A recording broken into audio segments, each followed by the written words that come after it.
이 말씀은 바울이 빌립보 교회를 위해서 기도하는 기도문입니다. 기도문이라 생각하고 그렇게 읽으면 더 은혜가 됩니다. 다 같이 읽도록 하겠습니다. 내가 너희를 생각할 때마다 나의 하나님께 감사하며 간구할 때마다 너희 무리를 위하여 기쁨으로 항상 간구함은 너희가 첫날부터 이제까지 복음을 위한 일에 참여하고 있기 때문이라. 너희 안에서 착한 일을 시작하시니가 그리스도 예수의 날까지 이루실 줄을 우리는 확신하노라. 내가 너희 무리를 위하여 이와 같이 생각하는 것이 마땅하니 이는 너희가 내 마음에 있음이며 나의 매임과 복음을 변명함과 확정함에 너희가 다 나와 함께 은혜에 참여한 자가 됨이라. 내가 예수 그리스도의 심장으로 너희 무리를 얼마나 사모하는지 하나님이 내 정인이시니라. 내가 기도하노라. 너희 사랑을 지식과 모든 총명으로 점점 더 풍성하게 하사 너희로 지극히 선한 것을 분별하며 또 진실하여 허물 없이 그리스도의 날까지 이르고 예수 그리스도로 말미암아 의의 열매가 가득하여 하나님의 영광과 찬송이 되기를 원하노라. 아멘. 할렐루야.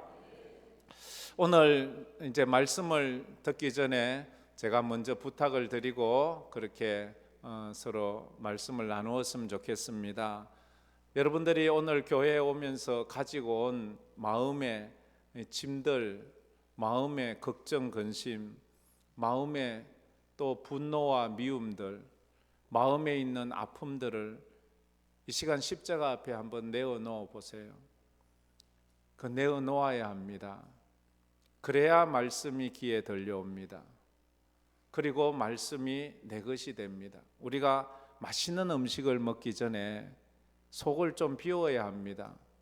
맛있는 음식을 먹기 전에 속을 다른 음식을 가득 채우고 그 식당에 가면 그 음식 아무리 맛있어도 못 먹습니다.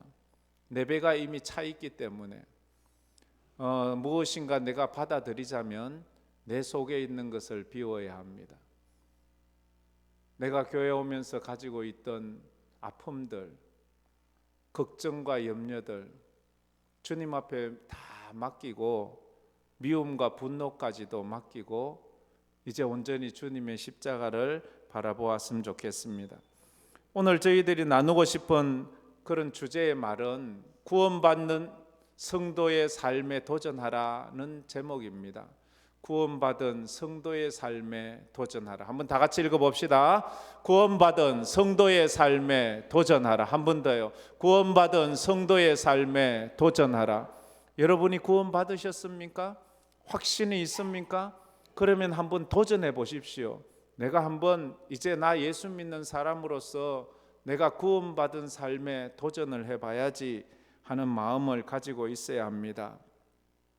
누구나 처음에 예수를 믿을 때 우리는 이런 마음이 있습니다. 예수 믿고 잘 살아봐야지, 예수 믿고 좀 행복해 봐야지.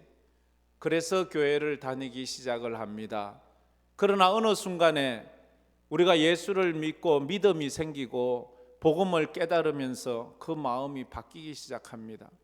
예수 믿고 잘 먹고 잘 살기 위해서 교회 다니는 것이 아니라 이제는 예수 잘 믿기 위해서 교회를 다니게 되는 것입니다. 할렐루야. 여러분들이 이런 수준으로 신앙의 일대 전환이 왔으면 좋겠습니다. 코페르니쿠스의 그 천동설이 변해서 지동설이 되는 것처럼 내 예배의 내 믿음의 목적과 의미들이 바뀌어졌으면 좋겠습니다. 이게 바뀌어지지 않으면 우리의 신앙은 앞으로 나아가지 못하기 때문입니다. 그렇습니다. 우리는 오래 살기 위해서 예수 믿는 게 아닙니다. 예수 잘 믿으려고 교회를 다니는 것입니다. 그게 성공하는 것입니다. 어느 목사님이 계셨어요. 그 목사님은 장미를 참 좋아하셨대요. 그래서 특별히 빨간 장미를 좋아해서 이래 또 시장에 가서 장미 묘목을 사왔습니다. 그래서 자기 집 마당 구석구석에 장미 나무를 심었습니다. 정성을 다했습니다. 좋은 토양으로 갈아넣고 거름도 주고 물도 주고 정성을 다했습니다. 1년이 갔는데 꽃이 피지 않, 잎만 무성하고 꽃이 피지 않는 거예요. 2년이 갔습니다. 정성을 다했는데도 꽃이 피지 않습니다.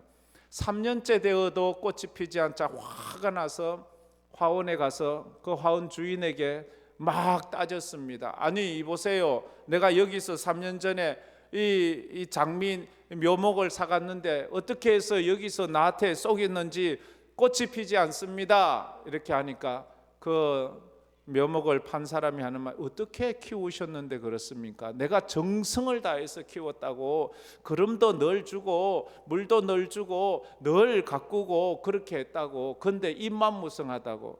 아, 그래서 그렇습니다.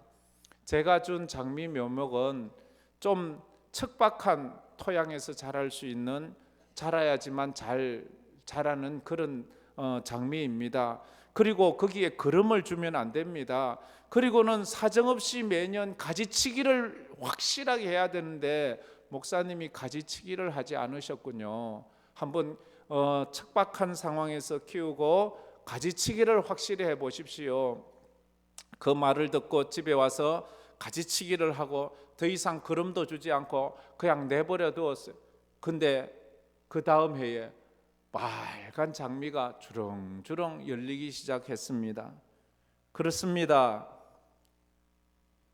도리어 척박한 환경에서 아름다운 꽃을 피우기 시작합니다. 신앙이라는 것은 그래요.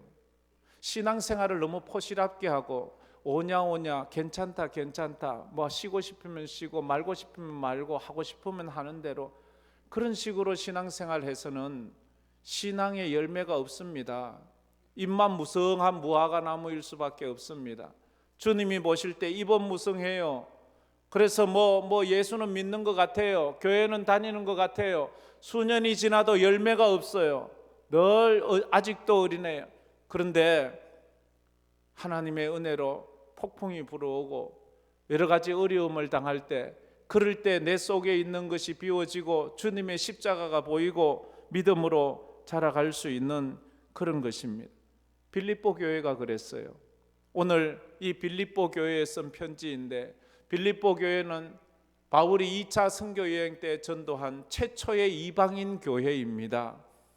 루디아를 통해서 처음 시작된 그 교회가 하나님의 은혜로 지금 잘 성장하고 있습니다. 그래서 바울이 1차 로마 감옥에 투옥되었을 때에 로마의 감옥에서 쓴 옥중 서신입니다. 감옥에 있는 사람이 감옥 밖에 있는 사람들에게 편지를 쓰면서 하는 말이 기뻐하십시오라고 합니다. 빌립보서의 주제는 기쁨입니다. 빌립보서의 핵심은 기뻐하라입니다. 어떤 다른 성경책보다도 기뻐하라는 말이 많이 나옵니다. 이 짧은 4장밖에 되지 않는데 17번이나 기뻐하세요, 기뻐하세요, 기쁨에 대해서 이야기를 하고 있습니다. 왜 이럴까요? 지금 빌립보 교회가 기쁨을 잃었어요. 어쩌면 여러분들이 기쁨을 잃지 않았나요? 언제 웃어보았나요? 언제 기뻐해 보았나요?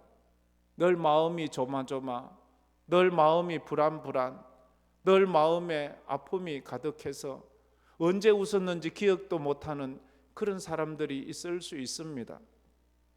빌립보 교회가 그랬는데, 왜냐하면 초대교회 대부분 교회가 그러했던 것처럼 빌립보 교회도 삼중의 고난 가운데 살고 있었어요. 예수를 믿게 됨으로 해서 가난해졌어요. 예수 믿어 부자 되는 게 아니에요. 그들은 누구나 다 알고 있어요. 예수 믿으면 가난해질 것이라고. 그래도 예수를 믿었어요. 가난으로 끝나지 않았어요. 예수를 믿어 핍박을 받게 되었어요. 집에서 쫓겨나고, 마을에서 쫓겨나고, 자기 직장에서 쫓겨나고, 심지어 어떤 사람은 예수를 믿는 것 때문에 감옥에 갇히고 순교까지 해야 되는, 지금 사도 바울은 감옥에 갇혀 예수 믿는 이유 때문에, 뭐 도적질해서 그런 거 아니에요. 사기쳐서 그런 게 아니에요. 예수 믿는다는 이유가 감옥에 가야 되는 그런 시대가 그때였다 하는 것입니다. 그런데 그 감옥에서 사도 바울이 하는 말이 기뻐하세요. 누가 누구에게 위로를 합니까? 감옥 안에 있는 사람이 감옥 밖에 있는 사람에게 위로해야 됩니까? 감옥 밖에 있는 사람이 감옥에 갇혀 있는 사람을 위로해 주어야 합니까? 근데 지금 감옥에 갇힌 바울이 감옥 밖에 있는 빌립보 교인들을 향하여 위로하고 기쁘게 살아라고 그러고 주님만 붙잡고 살아라고 그렇게 말씀을 하고 있습니다. 그래서 빌립보서의 요지를 제가 전에도 노래 부르듯이 몇 번 얘기를 했잖아요. 성도는 상황이 어떠하든지 삶이 어떠하든지 기뻐해야 하고 기뻐할 수 있다. 이것이 우리의 능력이고 우리의 믿음이다. 이것은 우리가 늘 고백해야 될 것입니다. 성도는 상황이 어떠하든지 삶이 어떠하든지 기뻐해야 되고 기뻐할 수 있다. 이것이 우리의 믿음이고 우리의 능력입니다. 할렐루야. 이런 믿음으로 사십시오. 사단 마귀는 우리에게 기뻐하지 말라고 합니다. 감사하지 말라고 그럽니다. 평안하지 말라고 그럽니다. 불안하고 두려워하고 슬퍼하고 걱정하라고 사단 마귀는 날마다 우리를 공격합니다. 우리 마음의 것을 끄집어내야 합니다. 그 아직도 담고 있는 사람 끄집어내고 하나님의 말씀을 그 속에 담으세요. 그러면 점점 불안은 없어지고 그 속에 하나님의 은혜로 충만하게 임할 수 있는 것입니다. 오늘 본문 말씀은 바울이 로마 감옥에서 빌립보 교회를 가슴에 품고 기도하는 기도의 내용이에요. 그 기도의 내용은 보면 첫 번째로 바울은 어떤 마음으로 빌립보 교회를 위해 기도하고 있을까요? 어떤 마음으로 지금 빌립보 교회를 위해 3절에서 5절까지 있지요. 첫 번째로 3절 말씀에 이렇게 나와 있습니다. 3절 말씀 우리 다 같이 한번 읽어보도록 하겠습니다. 3절입니다. 다 같이 읽겠습니다. 내가 너희를 생각할 때마다 나의 하나님께 감사하며. 바울이 지금 빌립보 교회를 생각할 때 하나님께 감사해요. 참 이방인 최초의 교회가 예수 믿기가 참 어려운데 바울이 빌립보 교회를 생각할 때마다 가지는 마음은 걱정이 아니에요. 우울함이 아니에요. 화가 아니에요. 감사예요. 하나님께서 우리 교회를 보실 때 느끼는 마음이 어떨까요? 감사라고 저는 확신합니다. 하나님께서 여러분 개개인을 보실 때 하나님의 마음은 왜 그렇게 사니? 좀 열심히 예수 믿어 이렇게 하실까? 참 감사하다. 저는 그렇게 믿습니다. 여러분의 삶이 감사의 제목 되기를 축복합니다. 우리 자녀들을 볼 때 부모의 마음이 감사인 자녀가 있는가 하면 걱정인 자녀가 있잖아요. 염려인 자녀가 있잖아요. 저 자식 잘 커야 되는데. 우리는 언제나 이 빌립보 교회는 감사의 제목이었습니다. 4절을 보면 또 바울이 빌립보 교회를 볼 때 어떤 마음이었는가 하면 4절입니다. 다 같이 읽어봅시다. 간구할 때마다 너희 무리를 위하여 기쁨으로 항상 간구하면. 바울은 빌립보 교회를 위해서 기도할 때마다 마음에 기쁨이 있었어요. 뭐 그렇다고 해서 빌립보 교회가 완벽한 교회는 아닙니다. 문제도 많아요. 그러나 기쁨의 교회였어요. 감사의 교회였어요. 이 정도면 빌립보 교회가 얼마나 훌륭한 교회예요. 그런 교회도 이렇게 기쁨을 잃을 때도 있다는 거지요. 생각만 해도 기분이 좋아지는 사람이 있잖아요. 생각만 해도 스트레스가 되는 사람이 있잖아요. 생각만 해도 막 입가에 그냥 웃음이 그냥 미소가 띄어지는 사람이 있잖아요. 그런 성도가 된다면 주님이 우리를 볼 때 그렇다면 그래 우리 늘 그런 찬양을 부르잖아요. 나 주님의 기쁨 되기 원하네. 우리 하나님의 기쁨 되기를 원한다고 찬양하잖아요. 하나님 제가 주님의 기쁨이 되게 하시고 하나님 앞에 섰을 때 내 삶이 감사거리가 되게 해달라고 우리가 기도해. 그 이유가 뭔가요? 왜 이렇게 감사하고 기쁨으로 기도하나요? 5절 말씀이 그 이유를 우리에게 소개하고 있습니다. 다 같이 읽어봅시다. 너희가 첫날부터 이제까지 복음을 위한 일에 참여하고 있기 때문이라. 첫날부터는 처음 빌립보 교회가 개척하던 그때 강가에서 루디아 여자 자주장사를 만나서 그 빌립보 교회가 시작되던 그날부터 이제까지 지금 내가 로마 감옥에 갇혀 있는 이제까지 너희들은 복음을 위한 일에 참여하고 주의 복음 전하는 일에 함께하고 있기 때문이다 라고 말했습니다.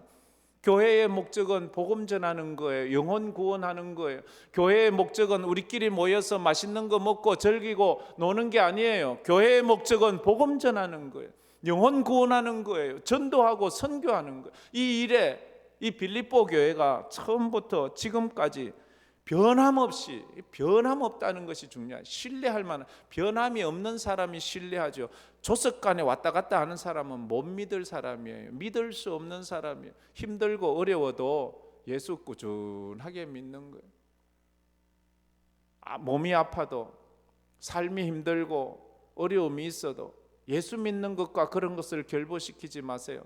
제가 한 번씩 강조하는 것 아닙니까? 예수 믿는 것하고 내 몸 아픈 거하고 관계없어요. 몸 아파도 예수는 믿어야 돼요. 예수 믿는 것하고 내 가난해진 것과 관계없어요. 가난해도 예수를 믿어야 돼요. 근데 어떤 사람은 말해요. 몸이 아파서요, 가난했어요, 내가 뭐 힘들었어요. 그러면 몸 아픈 사람은 다 예수 안 믿고 지옥 가야 됩니까? 그럼 가난한 사람은 다 예수 안 믿고 지옥 가야 됩니까? 그렇지 않잖아요. 더 많은 사람들이 힘들고 어려울수록 예수 믿고, 힘들고 어려울수록 십자가 붙잡고 믿음으로 그 어려움을 뚫고 이겨가서 그렇게 믿음으로 살잖아요. 이 말은 꼭 무슨 말과도 같은가 하면, 목욕탕 가자 그러면 난 때가 많아서 목욕탕 못 가. 때가 많아서 목욕탕 못 가면 뭐 어디 갈 거예요 도대체? 예수 믿는 것은요, 죄인들이 와서 예수 믿고 죄사함 받는 거예요. 그래서 예수 믿는 것과 내 세상의 환경과 조건을 결부시키지 마십시오. 그런 것과는 전혀 관계가 없는 것입니다. 그래서 우리는 예수 믿어야 돼요.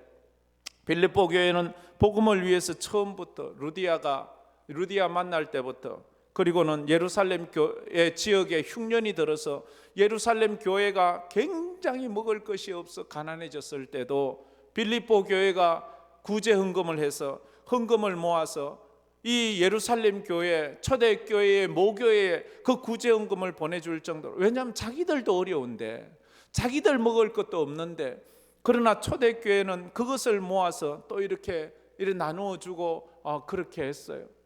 그리고 지금 바울이 로마 감옥에 있다는 그 말을 듣고, 요즘 같은 시대에도 감옥에 있으면 뭐 이렇게 좀 영치금을 좀 넣어주고 해야지 좀 뭔가 이래 자기가 필요한 걸 쓰기도 하잖아요. 2000년 전에 감옥은요 그런 거 없어요. 자기가 먹을 거 자기가 들고 가야 돼. 안 그러면 누구도 거기서 도와주질 않아요. 그래서 옆에 있는 사람 거 얻어먹든지, 안 그러면 굶든지, 뭐 모든 것을 누가 도와줘야 돼. 그 말을 듣고는 빌립보 교회가 선교헌금을 해가지고, 그 선교헌금을 빌립보 교인 중에 아주 나이 많은 에바브로디도 집사님, 나이 많은 늙은 집사님에게 선교헌금을 주어서, 그 빌립보에서 로마까지의 거리가 엄청 멀거든요. 차 타고 갈 수 없잖아요. 차가 어디 있어요? 비행기 타고 갈 수 없잖아요. 2000년 전에 걸어서 산 넘고 물 건너 그렇게 힘들게 가서 로마에 가서, 로마에서 바울이 있는 감옥을 수소문해서 여기 가보고 저기 가보고 가서 바울 선생님 만나서 옥바라지를 하는 거예요. 밥도 넣어주고 옷도 갈아주고, 그렇게 옥바라지를 하다가 이 늙은 에바브로디도가 병이 걸려. 그런데 죽을 병이 걸린 거예요. 바울의 마음이 너무 아픈 거예요. 나를 위해서 그 멀리서 온 저 노인네가 병이 들어 죽고 가니까, 바울이 눈물로 하나님 앞에 기도하니까 하나님께서 바울을 불쌍히 여기셔서 에바브로디도를 그 병에서 고쳐주었어요. 그 고침받은 에바브로디도를 또 보내기 위해서 바울이 이 빌립보서를 써서 그의 손에 맡기면서 어서 빌립보에 가서, 빌립보 사람들이 지금 당신이 아프다는 것을 알고 걱정하고 있는데 가서 걱정하지 말라고, 그래서 보낸 것이 이 빌립보서입니다. 제가 방금 말한 것은 빌립보서 2장 읽어보면 그대로 나옵니다. 그런 교회였어요. 그래서 이 교회는 바울의 감사의 제목이 되었어요. 이 빌립보 교회는 바울의 기쁨이 되는 교회였습니다. 믿음의 든든한 동력자가 되었어요. 두 번째로 바울이 빌립보 교회에게 확신하는 것은 무엇입니까? 확신하는 것이 있대요. 6절 말씀에 그렇게 말하지요. 6절 말씀 다 같이 한번 읽어봅시다. 너희 안에서 착한 일을 시작하신 이가 그리스도 예수의 날까지 이루실 줄을 우리는 확신하노라. 너희 안에 착한 일을 시작하신 이가, 그리스도 예수의 날까지 이루실 줄을 확신한다. 무엇을 확신하는가? 먼저 생각해, 너희 안에 착한 일을 시작했다는 저 착한 일이 무슨 일인가 하는 거예요. 무슨 착한 일을 시작하셨겠어요? 저 착한 일이라는 것은 예수님의 재림으로 완성될 우리 각 개인 성도들의 구원을 의미합니다. 하나님께서 우리 속에 착한 일을 시작하신 것은 우리가 부자 되고 우리가 출세하고 이런 것 이전에 우리가 예수 믿어 우리가 구원받아 천국 백성 되는 것, 이걸 착한 일. 예수님이 오신 목적이 우리 부자 되라고 오신, 우리 예수님께서 십자가에 못 박혀 피 흘려 죽으신 것이 무엇 때문에? 우리 죄 사해지라고, 우리 구원하시려고. 그 착한 일을 우리 속에서 시작하셨다, 그렇게 말합니다. 착한 일을 시작. 이 구원이라는 것은, 내가 구원받았다는 것은 내가 믿기로 결심해서 구원받은 게 아니에요. 내가 교회 다니기로 결심해서 구원받은 것이 아니에요. 내 속에서 역사하시는 하나님이 하시는 일, 그게 구원의 일이다 하는 거죠. 처음 예수 믿은 사람, 예수 믿은 지 얼마 안 됐을 때 저도 그랬어요. 저는 내가 교회다운 줄 알았어요. 내가 예수 믿어주는 줄 알았어요. 내가 하나님의 일 해주는 줄 알았어요. 그래서 늘 하나님 나한테 고마운 줄 아세요. 내가 이렇게 예배도 드려주고 이렇게 주를 위해서 이렇게 늘 하나님의 일 하니까 하나님 나한테 고맙다고 해야 돼요. 이 말은 꼭 우리 자식들이 철없어서 철이 안 들어서 엄마 아빠한테, 엄마 아빠 나한테 고마운 줄 알아? 엄마 나 때문에 사는 줄 알아? 이렇게. 제가 그랬거든요. 제 위로 누나가 넷이에요. 그러니까 제 나이 또래 때 남아선호 사상이 있는데 저희 할아버지 할머니는 딸 4명 딸 놓는 이 며느리 쫓아내려고 그러려고 얼마나 하다가 제가 5번째 아들이 태어났어요. 그러니까 내가 얼마나 고마워요. 내가 우리 엄마 살려준 거예요. 나 아니면 엄마 쫓겨났어요. 그래서 전 늘 얘기해, 엄마 나 때문에 사는 거야. 나한테 고맙다고 생각해. 이렇게 철없는, 근데 철이 들면 어때요? 그 엄마 때문에, 그 어머니 때문에 내가 이 땅에 태어났고, 그 어머니가 나를 손잡아 걸음걸이 해주고, 그 어머니가 나에게 옷을 입혀주고, 그 어머니가 나를 여기까지 인도해 주었잖아요. 우리가 예수 믿는 것도 그래요. 아직도 내가 예수 믿어주고 아직도 내가 교회 다녀준다고 생각하는 그런 생각을 가지고 있는 분이라면, 아, 내가 아직도 신앙이 아직도 초보구나, 이래 생각하시면 돼요. 하나님의 은혜로 내가 이렇게 나오지, 오늘도 주일에 하나님 앞에 이렇게 예배드리고 있구나, 너무 감사하다, 하나님께서 나를 이곳에 보내주셨구나, 이런 마음이 생기는 것이 이게 철이든 신앙이 깊어진 그런 성도의 마음가짐이다 하는 것이에요. 내가 시작했다면, 내가 힘들면 내가 그만 집어치울 수 있어요. 내가 시작했는데 내가 원해서 했는데 내가 싫으면 그만두면 되지. 그러나 주님이 시작했기에 우리의 구원은 멈출 수 없어요. 우리의 구원은 취소되지 않아요. 끝까지 가는 거예요. 그래요. 그래서 이사야 49장 15절에 이렇게 말씀을 하고 있습니다. 이사야 49장 15절 다 같이 읽어봅시다. 여인이 어찌 그 젖 먹는 자식을 잊겠으며 자기 태에서 난 아들을 긍휼히 여기지 않겠느냐. 그들은 혹시 잊을지라도 나는 너를 잊지 아니할 것이라. 너를 낳은 어미와 아비가 너를 잊고 너희를 긍휼히 여기지 않는다 할지라도 나는 너를 결코 잊지도 않는다. 너를 버리지 않는다. 우리 육신은 우리 부모가, 우리 어머니가 날 낳았지만 내 영혼은 우리 하나님께서 나를 만드시고 나를 이 땅에 태어나게 해주셨잖아요. 우리의 육신의 부모가 있는가 하면 우리의 영혼의 부모가 있잖아요. 그래서 우리는 하나님을 아버지라 그렇게 부르지 않습니까? 하나님 아버지를 아버지라고 깨닫지 못하면 아직도 우리는 영적으로 많이 아직도 초보다, 이렇게 생각하면 돼요. 하나님은 우리 안에 이미 구원 사역을 시작하셨어요. 창세 전에 우리를 선택하기로 했어요. 내가 예수 믿을 때 내가 이 사람을 선택한 것이 아니고, 우리는 창세 전에, 이 우주 만물이 생기기 전에 하나님께서 이미 우리 선택된 자들을 택하셨다라고 말해요. 그러나 아직 구원이 완성된 것은, 구원의 완성은 우리가 예수님 오시고 우리가 천국 가면 완성되잖아요. 그러나 우리의 구원은 결코 변경되지 않아요. 그것이 주님의 은혜라 하는 것입니다. 그러면 두 번째로, 그리스도 예수의 날은 무슨 날을 말합니까? 두 번째, 그리스도 예수의 날이라는 것은 주님이 이 땅에 재림하시는 날을 의미합니다.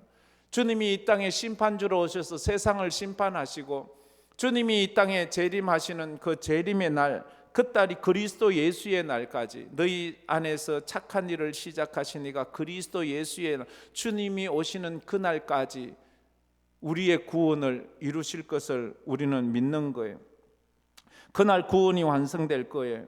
그날 믿지 않는 자는 심판을 받을 것이고 믿는 자는 구원에 이르게 될 것입니다. 세 번째로, 그리스도의 날에 확실히 이루어질 것은 무엇인가 하는 거예요. 예수님 재림하시면 무엇이 가장 확실하게 이루어질 것인가 하면 저 내용입니다. 다 같이 한번 읽어봅시다. 모든 성도의 구원이 이루어질 것을 확신한다.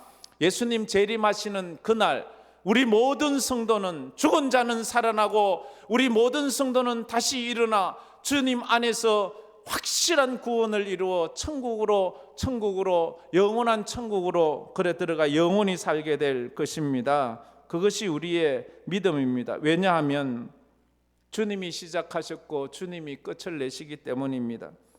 가끔은 우리가 이 세상 살다 보면 삶이 힘들고 어려워서 내가 이렇게 믿다가 천국 가겠나, 내가 이래 믿어서 되겠나 할 때도 있어요. 내가 내 믿음을 확신하지 못할 그 정도로 믿음이 연약해질 때가 있어요. 엘리야처럼 낙심하면서 하나님 나 차라리 죽여주세요 이렇게 절망 가운데 부르짖을 때도 있어요. 그래서 내 믿음이 흔들릴 때도 그렇다 할지라도 하나님이 나를 구원하신 그 구원은 절대로 변화되지 않는다는 것을 우리는 압니다. 왜? 구원은 내가 시작하고 내가 끝내는 것이 아니에요. 하나님이 하시는 거예요. 하나님이 하시고 하나님이 끝까지 하시는 거예요. 그래서 지난주에 말했죠. 내가 구원받은 증거가 뭐냐고, 내가 성령 받은 증거가 뭐냐고, 내가 내 입으로 예수를 주라고 고백하면 그것이 바로 내가 성령 받은 증거라고. 성령으로 하지 아니하고는 아무도 예수를 주라고 하실 수 없느니라. 우리가 그냥 남들 속이려고 흉내내서 사기칠 정도, 그 정도는 모르지만 그것이 아니라면, 내가 진짜 하나님 앞에서 내 마음으로 하는 말이라면 그것은 성령께서 이미 내 마음에 임했었고 그것이 내가 구원받은 증거임을 우리가 확실히 믿어야 합니다. 이 믿음을 가지기를 주의 이름으로 축복합니다. 그래서 흔들리지 말아야 돼요. 내 상황이 바뀐다고 내 믿음이 흔들리면 안 돼요. 내 믿음은 내 상황 따라 바뀌는 것이 믿음이 아니에요. 내 형편 따라 바뀌는 것이 믿음이 아니에요. 내가 가난해진다고 사람이 아닙니까? 내가 어렵다고 사람이 아니에요? 이래도 저래도 우리는 다 사람이에요. 하나님의 백성이라고요.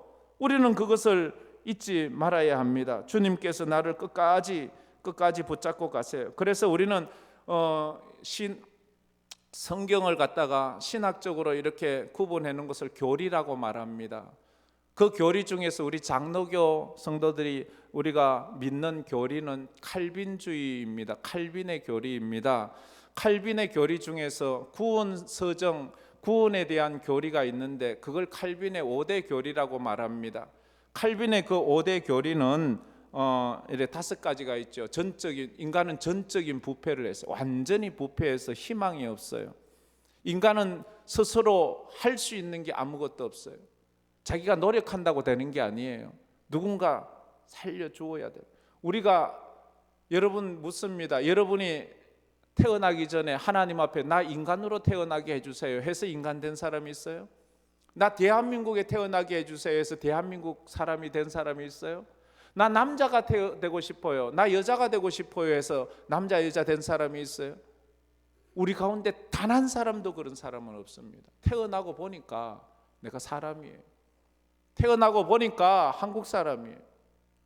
우리가 구원받고 나니까 내가 구원받고 하나님의 자녀가 된 것이지, 내가 하나님 앞에 하나님 나 천국 가게 해주세요, 하나님 나 하나님의 백성 되게 해주세요 이래서 되는 거 없어. 하나님의 전적인 은혜, 그리고 무조건적인 선택이에요. 우리 조건이 아니에요. 저놈은 잘생겼으니까, 저놈은 똑똑하니까, 저놈은 뭔가 쓸모가 있으니까. 그게 아니에요. 하나님은 무조건적으로 우리를 선택하시는 거예요.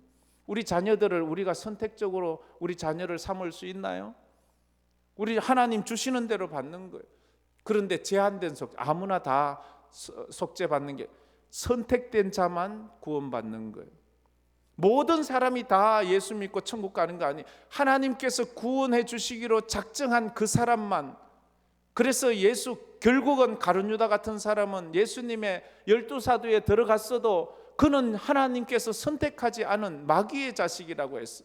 그러니까 감사한 거예요. 나같이 못난 이 나를 갖다가 하나님 믿게 하시고 하나님의 자녀 되게 해주심에 감사하는 거예요. 그 제한된 속죄는 하나님의 선택된 사람만 아무나 다 하는 거예요.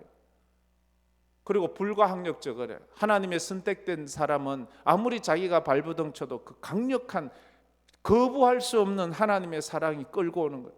우리가 아무리 발부둥 친다고 하나님께서 너는 내 아들이야, 너는 내 딸이야, 너는 내 것이야, 하나님께서 강력하게 끌고 가는 거예요. 그리고 성도의 견인, 궁극적인 구원에 이르게 하는 거예요.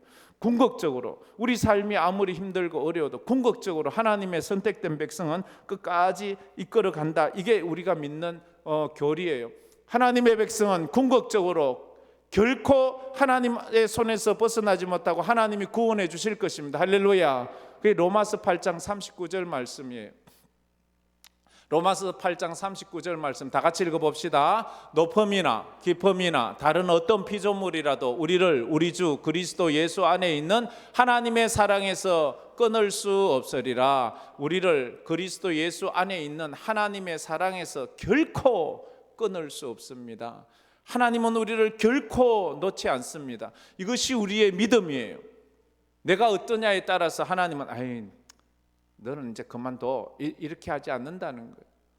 내 형편, 내 상황이 중요하죠. 하나님의 뜻이 중요하다는 거예요. 마지막으로 이런 구원받은 성도는 어떻게 살아야 되는가 하면 구원받은 성도의 삶에 도전하라. 다 같이 읽어봅시다. 구원받은 성도의 삶에 도전하라. 한 번 더. 구원받은 성도의 삶에 도전하라. 구원받은 성도는 성질대로 살아서는 안 돼요. 믿음대로 살아야 합니다. 구원받은 성도는 성깔대로 살지 마세요. 말씀대로 살아야 합니다. 그래서 날마다 나 자신을 쳐서 복종시키며 주님의 뜻을 따라 살아야 됩니다. 나는 성깔이 이래, 나는 안 돼, 나는 이렇게 살 거야 하면서 옆에 사람 찌르고 옆에 사람 상처내고 그건 아니에요. 이제 예수 믿은 사람은 믿음으로 사는 거예요. 그래서 첫 번째로 구원받은 성도는 구원의 감격으로 살아야 합니다. 구원의 감격. 구원받은 성도는 구원의 감격. 나 같은 것이 구원받은 그 감격이 있어야 돼요. 이런 말이 있지요. 꿈을 팔아 빵을 사 먹지 말라. 여러분, 꿈을 팔아, 꿈과 비전을 팔아서 빵 사 먹지 마세요. 영혼을 팔아 세상 낙을 사지 마세요. 어떤 사람은 자기 영혼을 팔아서 세상 낙을 즐기는 사람이 있어요. 그것만큼 바보는 없어요. 세상의 낙을 위해서 영혼을 팔아버리는 어리석은 자들 얼마나 많은지 몰라요. 그래서 구원받은 성도는 첫째로 과거의 나의 삶이 부끄러울 정도로 성숙해져야 합니다. 구원받은 성도는 예수의 재림을 고대하며 하루하루를 하나님의 뜻대로 살아야 합니다. 우리 다 같이 한번 큰 소리로 읽어봅시다. 구원받은 성도는 과거의 나의 삶이 부끄러울 정도로 성숙해져야 합니다. 구원받은 성도는 예수님의 재림을 고대하며 하루하루를 하나님의 뜻대로 살아야 합니다. 성도는 자라가야 합니다. 성숙해져야 합니다. 그래서 과거 지난날 예수 몰랐을 때, 예수 처음 믿을 때의 그 나의 삶을 생각해 보면 그때 내가 참 부끄럽게 살았구나, 참 철없이 살았구나, 부끄러울 정도로 내가 성숙해 가야 되는데 저 사람은 변하지 않아. 이게 좋은 말이기도 하지만 어떤 데 별로 안 좋은 말이기도 해요. 저 사람은 변함이 없어. 좋은 것이 계속 변함이 없는 건 좋은 거지만 맨날 철없는 모습이 변하지 않고 있으면 그건 안 되죠. 과거의 나의 삶이 부끄러울 정도로 내 삶이 하루하루 성숙해 가야 돼. 내 예배 드리는 모습, 내 기도하는 모습, 나만을 위해서 기도하고 나만 아는 내 이기적인 신앙이 이제 남을 섬기고 남을 배려하는, 그리고 예수님의 재림을 고대하며 하루하루를 하나님의 뜻대로 살려고 몸부림치는 데살로니가 전서 5장 16절에서 18절 우리가 너무 잘 알잖아요. 항상 기뻐하라, 쉬지 말고 기도하라, 범사에 감사하라. 이는 그리스도 예수 안에서 너희를 향하신 하나님의 뜻이니라. 어떻게 저래 살아? 어떻게 저래 살아? 바보나? 아니요. 항상 기뻐하란 말은 하나님께서 우리에게 기뻐할 힘을 주시고 기뻐할 수 있는 일을 주시는 거예요. 내가 거기에서 슬픔을 보는 사람은 절대 기쁨을 발견하지 못해요. 거기서 어떤 상황에서도 기쁨을 발견할 수 있어요.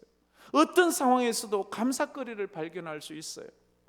비가 오면 옷이 젖을까 걱정하지 말고 저 비가 대지를 적셔 정말로 예쁜 콧들이 피어날 것을 바라보며 감사하세요. 기뻐하세요. 우리가 하나님 앞에 눈이 오면 미끄러질까 염려하지 말고 온 세상을 한순간에 하얗게 만드시는 하나님의 능력을 찬양하세요.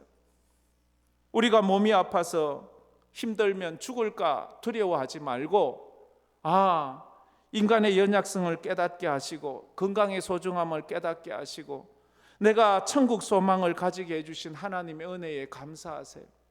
같은 상황도 어떤 사람은 원망과 불평만 보지만 어떤 사람은 같은 상황에서도 감사와 기쁨을 보는 사람이 있어요. 쉬지 말고 기도하라는 것은 하나님께서 우리의 기도에 쉬지 않고 귀를 기울여 주신다는 거예요. 내가 너의 기도를 듣겠다는 약속의 말씀이에요. 범사에 감사하라는 것도 약속의 말씀이에요. 내가 너에게 감사할 능력을 주고 내가 감사할 일거리를 너에게 주겠다는, 내가 너의 모든 것을 책임진다는 그런 약속의 말씀이에요. 구원받은 성도는 구원의 감격으로 살아야 합니다. 그래서 믿음으로 살아야 됩니다. 마지막으로 구원받은 성도는 하나님의 백성을 찾아 주님께로 인도해야 합니다. 주님께로 인도해. 나만 구원받고 마는 것이 아니라 아직도 이 하나님의 은혜를 깨닫지 못하고 있는 구원받은 백성이 많잖아요. 근데 우리는 누가 구원받았는지, 누가 구원 안 받았는지, 누구를 선택했는지 모르잖아요. 그러니까 하나님의 이 말씀을 자꾸 전하는 거예요. 전하면 또 하나님의 백성들이 또 온다고요. 그래서 그들이 또 예수를 믿고 기쁨으로 살게 하는 거예요. 하나님은 나를 사랑하십니다. 할렐루야. 여러분을 사랑합니다. 확실하죠? 그렇다면 하나님은 여러분이 미워하는 그 사람도 사랑합니다. 할렐루야. 여러분을 미워하고 있는 그 사람도 사랑합니다. 그래서 우리가 나를 미워하는 사람, 내가 싫어하는 그 사람도 하나님 앞으로 인도해야 되고 내가 그를 사랑해야 되는 이유는 하나님이 그들도 사랑하기 때문에 하나님을 믿는 사람이면 하나님이 사랑하는 사람들을 데리고 전도해 오는 거예요. 나는 싫고 나를 미워하지만 내 입장에서는 저 사람 예수 안 믿으면 지옥 가면 좋겠지만 하나님이 그 사람도 사랑하잖아요. 그 사람을 위해서도 십자가를 지었잖아요. 피를 흘리셨잖아요. 그래서 주님께서 내게 빵을 주시는 것은 그 빵을 먹고 내 배만 불어나는 것이 아니라 그 빵을 먹고 힘을 얻어 남을 도와주라는 거예요. 주님께서 내 약한 병을 고쳐주시는 것은 나만 건강하게 살라는 아닌 것이 아니라 내가 건강해져서 남들의 아픔을 위로해 주라는 거예요. 주님께서 내 죄를 사해 주시고 나를 사망 권세에서 구원해 주신 것은 나만 죄 사함 받고 천국 가라는 것이 아니라 죄와 사망의 권세 안에 살아가는 많은 사람들을 주님 앞으로 인도하라고 나를 먼저 구원해 주셨다 하는 것입니다. 그래서 성도는 오래 사는 것이 삶의 목표가 아니라 믿음으로 사는 것이 목표예요. 성도의 삶은 이 땅에서 나만 잘 먹고 잘 사는 것이 목표가 아니라 하나님의 말씀을 따라 믿음으로 사는 것이 목표입니다. 주님이 시작한 일은 그 일이 완성될 때까지 결코 멈추어지거나 취소되지 않습니다. 우리를 구원하시는 하나님의 열심이 그렇게 하는 겁니다. 그래서 구원받은 성도는 구원받은 성도의 삶을 도전하면서 이 한 주간도 믿음으로 승리하기를 주의 이름으로 축복합니다. 말씀 생각하며 다 같이 찬양 부르며 나가도록 하겠습니다. 힘들고 지쳐 낭망하고 넘어져 일어날 일 전혀 없을 때 주님은 말합니다. 너는 내 아들이라. 오늘날 내가 너를 낳았도다 라고 그렇게 말합니다.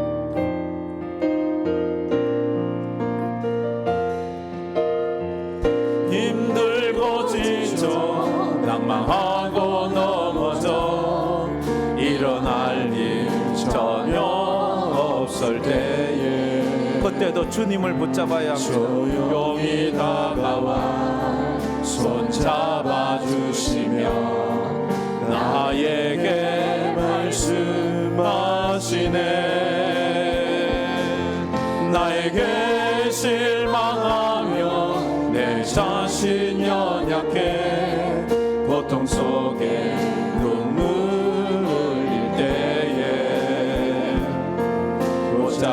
난 그 손길 눈물 닦아주시며 나에게 말씀하시네. 너는 내 아들이라. 너는 내 아들이라. 오늘날 내가 너를 낳도다. 너는 내 아들이라. 나의 사랑하는 내 아들이. 너는 내 아들이라. 너는 내 아들이라. 오늘날 내가 너를 낳도다. 너는 내 아들이라. 나의 사랑하는 내 아들이. 언제나 변함없이 너는 내 아들이라. 너는 내 아들이라. 나의 십자가 고통 해산의 그 고통으로 내가 너를 낳았으니 너는 내 아들이라. 너는 내 아들이라. 오늘날 내가 너를 낳도다. 너는 내 아들이라. 나의 사랑하는 내 아들이라. 우리 다 같이 눈을 감고 머리를 숙여 손을 모아 말씀을 생각하면서 기도했으면 좋겠습니다. 큰 소리를 안 내더라도 조근조근 한번 기도를 한번 해보세요. 부르짖어서라도 한번 기도해보세요. 구원받은 성도는 성도의 삶을 살아야 합니다. 성도의 삶에 우리는 도전해 가야 합니다. 너희 속에 착한 일을 시작하신 이가 그리스도 예수의 날까지 이루실 줄을 확신한다고 했습니다. 구원받은 성도는 과거의 삶이 부끄러울 정도로 성숙해져야 합니다. 근데 변하지 않아요. 자라지 않아요. 그러면 안 되는 것입니다. 우리가 믿음으로 자라가야 하는 것입니다. 성도는 삶이 어떠하든지 환경이 어떠하든지 기뻐해야 하고 기뻐할 수 있다. 이것이 우리의 믿음이고 능력이다. 성도는 상황이 어떠하든지 삶이 어떠하든지 감사하고 감사할 수 있다. 이것이 우리의 믿음이고 우리의 능력이라고 했습니다. 이런 믿음의 삶을, 구원받은 성도의 삶을 살게 해달라고 우리 다 같이 통성으로 기도하며 나가겠습니다. 하나님 아버지 감사합니다. 오늘도 저희들이 주님 앞에 나와서 아버지 하나님 말씀 듣고 예배드리게 해주심을 주여 감사합니다. 아버지 하나님의 나올 때에 우리가 염려와 걱정과 불안과 초조한 마음이 많았지만 아버지 하나님 그것 모두 다 이제 십자가 밑에 내어놓고 주의 말씀을 받습니다. 항상 기뻐하라, 쉬지 말고 기도하라, 범사에 감사하라. 주님은 그것을 할 수 있다고 말합니다. 이는 그리스도 예수 안에서 너희를 향하신 하나님의 뜻이라고. 하나님의 뜻대로 살게 하여 주옵소서. 내 뜻대로 살지 말고 내 아버지 하나님이여 고집대로 살지 말게 하여 주시고, 아버지 하나님 앞에 내 성질대로 살지 말게 하여 주시고, 주님을 믿는 믿음으로 말씀으로 살아갈 수 있는 저희들 되게 하여 주셔서 아버지 하나님 항상 기뻐할 수 있는 힘을 주셔서 아버지 항상 아버지 하나님 앞에 믿음으로 쉬지 말고 기도하고 범사에 감사 믿음의 사람들 다 되게 하여 주셔서 이 한 주간 승리의 삶을 살게 하시고 구원받은 성도의 삶에 도전하며 나아가는, 그래서 구원의 감격으로 살고 이 복음 전하며 살아가는 우리들이 다 되게 하여 주시옵소서. 그 사랑이 주여 이제 변화된 삶을 살아가게 하여 주시옵소서. 아버지 하나님 상황을 어리석은 자가 되지 말게 하시고 어떤 상황에서 그리스도인들의 삶으로 살아낼 수 있는 아버지의 그런 귀한 우리 한국의 모든 성도들이 되게 하여 주시옵소서. 너희 안에서 착한 일을 시작하신 이가 그리스도 예수의 날까지 이루실 줄을 확신한다는 사도 바울의 말처럼 우리 주님께서 우리를 향한 구원의 역사는 결코 멈추지도 취소되지도 변경되지도 않음을 믿습니다. 내 상황이 어떠하든 내 삶이 어떠하든 내가 지치고 피곤하든 하나님이 날 향한 하나님의 구원 계획은 주님이 오시는 그날에 다 이루어질 것을 믿습니다. 우리 성도들 좌절하지 말고 뒤로 물러나지 말고 앞으로 나아가 정말로 구원받은 성도의 삶에 날마다 도전하는 믿음의 성도들 되게 하여 주시옵소서. 그래서 빌립보 성도들처럼 감사의 제목이 되게 하시고 기쁨의 존재가 되게 하여 주시고 언제나 주의 일에 끝까지 믿음의 동력자들이 되는 신뢰할 만한 그런 성도들 다 되게 하여 주시옵소서. 그래서 아버지 하나님, 우리의 삶이 날마다 이제 성장해 가기를 원합니다.